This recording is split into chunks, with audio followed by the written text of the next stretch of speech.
Belgium is a tiny country nestled between the Netherlands, Germany, and France.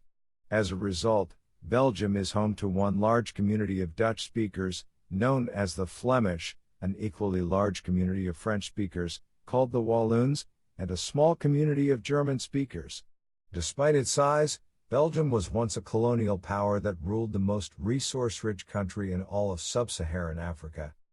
Since the 1960s, when Belgium lost control of the Congo, it has gone back to just being another small Western European country. However, Belgium's bliss was brutally interrupted in the early 1980s when at least 28 people were viciously murdered by a pack of criminals later known as the Brabant Killers. Besides the 28 killed, the crazy Brabant Killers also injured 40 and committed a string of very violent robberies. For the citizens of Brabant Province, Belgium, the era of the Brabant Killers left behind traumatic wounds that have never really healed. Making matters worse is the fact that the killers were never brought to justice. The following 10 facts highlight just how terrifying the crazy Brabant Killers really were. Number 10. The Robberies. Beginning in 1982, a series of armed robberies saw at least 3 men terrorize the cities and small towns of Brabant Province. The first heist occurred on March 13, 1982, when 2 men armed with a single 12-gauge shotgun attempted to rob a store in Dinan. Months later, an Austin Allegro and a Volkswagen Santana were stolen by armed men. Eyewitnesses, the police, and the media began to call the thieves the Gang of Brabant. Between March and August 1982, they specialized in small-time robberies that targeted grocery stores and restaurants. The violence escalated on August 14, 1982. While robbing a French grocery store, members of the gang engaged in a shootout with the police, resulting in 2 wounded officers. On September 30th, 3 armed members of the gang pulled off a brazen daylight heist in Brussels. Their target was a gun store. Once inside, the armed robbers forced all customers and workers to the floor and then began to ransack the store for semi-automatic rifles, pistols, and shotguns. When police officers responded, 1 was shot and killed while 2 others were seriously wounded. Number 9. Escalation. The true horror of the Brabant Killers was exposed on December 23, 1982. On that date, police found the corpse of caretaker Jose van den Vinde inside the Beersel Inn. Van den Vinde, a retired taxi driver, was likely targeted as part of the robbery of the Beersel Inn. However, Van den Vinde had been tortured by the thieves. At this point in the investigation, the Belgian authorities were not yet convinced that all the crimes were connected. After all, the gang had stolen cars, coffee, food, wine, and other random items so far. With the murder of Van den Vinde, Belgian police officers initially suspected a political assassination because of the caretaker's well-known support for General Francisco Franco, the former strongman of Spain. Number 8. Right-wing hit squad. One of the first breaks in the case of the Brabant Killers occurred in 2014. Michel Libert was taken in for questioning in relation to the Brabant Killers case by the Belgian police. Libert had once been the second in command of the Westland New Post, WNP, a right-wing terrorist network formed in Belgium in 1981. The WNP had close connections with the Front de la Jeunesse, a francophone private militia that was found responsible for the murder of an ethnic Algerian man in 1980. The WNP was specifically tasked with attacking immigrant cafes and shops as well as Arab immigrants themselves. Years later, during the 1990s, certain former members of the WNP and other Belgian right-wing organizations told BBC interviewers that they were encouraged to carry out random attacks by NATO. These attacks, including the work of the Brabant Killers, were all part of Operation Gladio, a supposedly Italian-centric stay-behind operation established to fight communism in Europe. According to several sources, the Central Intelligence Agency sponsored and equipped right-wing terrorist groups in Italy, Belgium, and France to terrorize left-wing individuals and groups. Operation Gladio is often blamed as the cause of Italy's years of lead. While the truth of Operation Gladio continues to be debated, It is true that Libert was not charged with any crime and was released by the Belgian authorities in 2014. Number 7. The Terrible Events of 1983 Part 1. The ferocity of the Brabant Killers increased in 1983. Days before January 9th, members of the gang murdered taxi driver Angelo Constantine and dumped his body in the trunk of his own taxi. When the police found Constantine's body, they discovered the butt of a cigarette. Even though this cigarette end has been tested for DNA, no positive matches have yet been found. Over a month later, 3 men wearing masks attacked a grocery store in the town of Genville. For the rest of February, the Brabant Killers engaged in several armed robberies that prominently featured the theft of automobiles. Amazingly, nobody was killed during this time. This streak of no fatalities came to an end on March 3rd. On that day, 3 well-armed thieves attacked a grocery store in Halle, Belgium. The store's manager was shot and killed after he opened the store's safe with a gunman. The survivors of this particular robbery also said that the 3 robbers repeatedly fired warning shots that came close to hitting bystanders. This growing disregard for innocent life would become a major factor in the gang's subsequent crimes. Number 6. The Terrible Events of 1983 Part 2. On May 7, 1983, less than $22,000 was stolen from a grocery store in Houdengougenis, Belgium. The gang's next crime, the armed robbery of a mechanic's workshop, proved equally low-paying. On September 10, the Brabant Killers forced their way into a textile factory late at night. It belonged to the company Wittek van Landegem, which had just begun making state-of-the-art bulletproof vests for the Belgian police. In total, 7 vests were stolen and the factory's night watchman was killed. The man's wife was seriously wounded during the robbery, while eyewitnesses were threatened with warning shots. 7 days after this robbery, the gang was busy robbing a Colruyt supermarket when a couple driving a white Mercedes pulled into the store's parking lot. Seeing this couple, the thieves took them hostage at the same time as police officers responded to the store's security alarm. In the ensuing shootout, 1 police officer was killed and another was seriously wounded. The couple was also murdered, and 1 group of the thieves made their getaway in the stolen white Mercedes.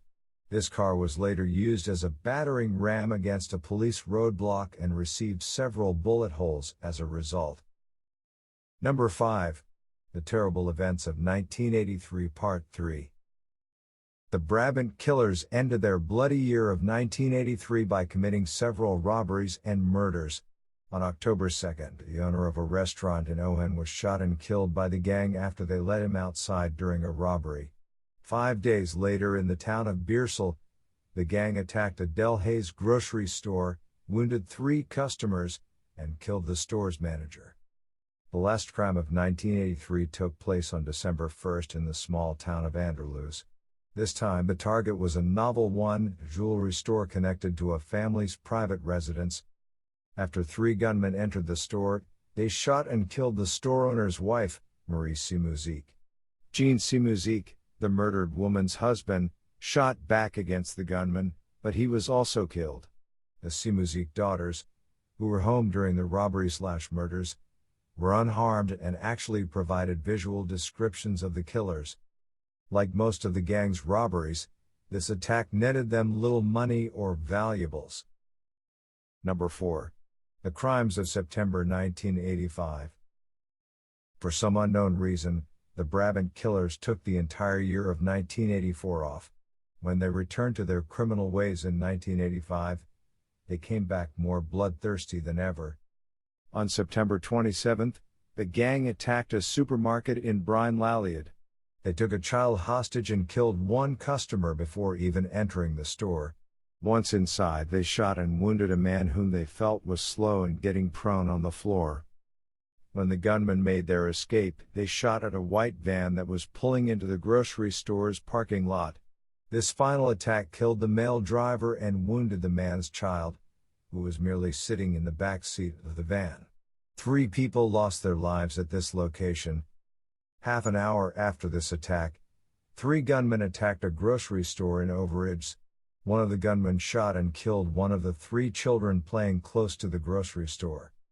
When these gunmen entered the grocery store, they shot wildly at any customers they could see. They also took one man hostage. He was murdered after the gunmen made their getaway. Random cars were also shot at following the Overijse robbery. All told, 5 people died during this attack. These crimes horrified the Belgian public and forced Prime Minister Wilfried Martens to publicly respond. In 1985, Belgium was also dealing with a communist terrorist organization called the Fighting Communist Cells, which detonated 24 bombs that year that specifically targeted banks and NATO centers. Number 3. The Last Heist. The final crime of the Brabant Killers was by far their most gruesome. On November 9, 1985, the gang invaded a supermarket in the town of Aalst. They mostly carried pump-action shotguns. Even before they entered the store, they started shooting and killing victims in the parking lot. In one instance, the killers cornered an entire family that included a 9-year-old girl and her brother. All were murdered except for David van de Steen, the brother, who is today an advocate for victims of violent crimes. Like their September robberies, the killers shot at random customers inside the supermarket. Several eyewitnesses later told the Belgian police that the killers were laughing and smiling as they executed hostages and attempted to shoot store employees. This final massacre by the gang killed 8 people. Number 2. Descriptions. During most of the gang's crimes, they worked in groups of 3. Oddly enough, eyewitnesses managed to describe at least 3 of the gangsters. One gang member was called the Giant, and he was said to be somewhere around 193 centimeters or 198 centimeters. The Giant was described as being the gang's leader, and at least one eyewitness said that he had a birthmark on his neck. The second gunman was dubbed the Killer. Like the Giant, eyewitnesses described this man as tall and thin. Reportedly, he spoke with a high-class French accent, the entire gang was francophone, and had a dark complexion. He was also the one responsible for 22 of the gang's 28 murders. The Killer was the man seen laughing during the group's final massacre. Last was the man known as the Old Man. He was described as the gang's getaway driver. Unlike the other 2, he was about 50 years old and short in stature. Number 1. Shocking confession. For years, Belgian detectives were troubled by the professionalism of the Brabant Killers. Specifically, they noticed that these men knew how to handle weapons, thus convincing some that the gang included former or current soldiers. In early 2017, the brother of a dead man from the city of Aalst came forward to tell police that his brother had confessed on his deathbed in 2015 to being one of the Brabant Killers. This man claimed to have been the murderer known as the Giant. Most shocking of all was the fact that he was revealed to be a former police officer. Christian Bonkowski, aka the Giant, had once served in the elite Diane group before being fired in 1981. Bonkowski's brother said that Christian had been fired for an accidental discharge while on duty. His resentment over this turn of events haunted him for the rest of his life. As for the killer, Belgian police officers have long suspected that he was killed after the November 1985 massacre. This is a complicated conclusion given that a body was never recovered. In October 2017, British newspaper The Guardian quoted Belgian police officials as saying that saliva samples taken from Bonkowski in 2000 produced negative results when compared to the DNA samples that had been collected at some of the original crime scenes. Other suspects in the Brabant Killers case include 2 former police officers Madani Buhush and Robert Beyer, known criminal Philippe de Sterts, drug addict and convicted rapist Patrick Hemers, and former prison director Jean Boltot. Buhush and Beyer were involved in the illegal trade of firearms, and both men sold weapons to extremist groups based in Belgium. Boltot and de Sterts were supposedly connected to a gang of jewel thieves who committed heists that were very similar to the ones carried out by the Brabant Killers. As for Hemers, He was known as one of the gangsters who abducted and ransomed former Belgian Prime Minister Paul van den Boynants.